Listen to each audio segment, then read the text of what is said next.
ถือนั่นอยู่นะตอดแล้วนี่ จำได้เบ็ดมันกี่โลนะ ตอดแล้วเนี่ยปลากินแล้วเนี่ยเบ็ดเจ้ามันเหน่งแล้วเนี่ย หนึ่งก็กินแล้ว กินแล้วก็หันดึงเลยแม่ดึงขึ้นเลยแม่ถกเลยรูดละมด ไม่หลุดพร้อมมืดพร้อมเลยได้อะเลยได้แล้วนะวะโอ้สมุดนี่เลยกันแล้วเนาะ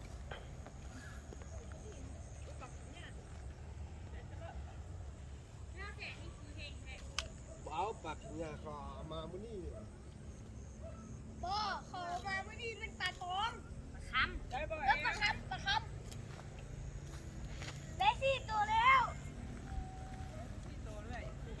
ได้4 ตัวเองแต่อ้วนเขาได้ตัวเดียวใครจะอ้วนให้อ้วนวะเอ้ยเกาะกังฟู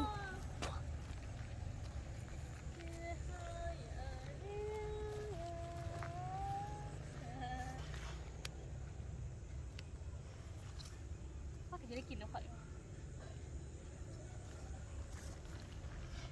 เดี๋ยวได้แล้วเดี๋ยวเจ๊นะมาเครื่องพ่อนก้อยปลาคืออยากกินก็พูดเข้าพูดออกพูดเข้าพูดออกโอ้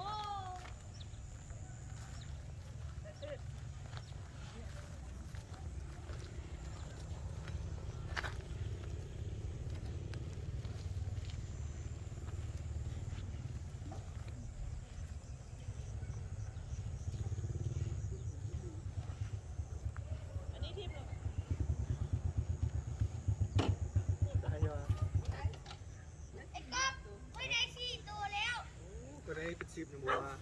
ได้หลายคนนี่ได้หลาย สวยนี่ ป้ากินเนี่ยตอมาเซอร์ป่ะ สวยนะเมื่อวันนึง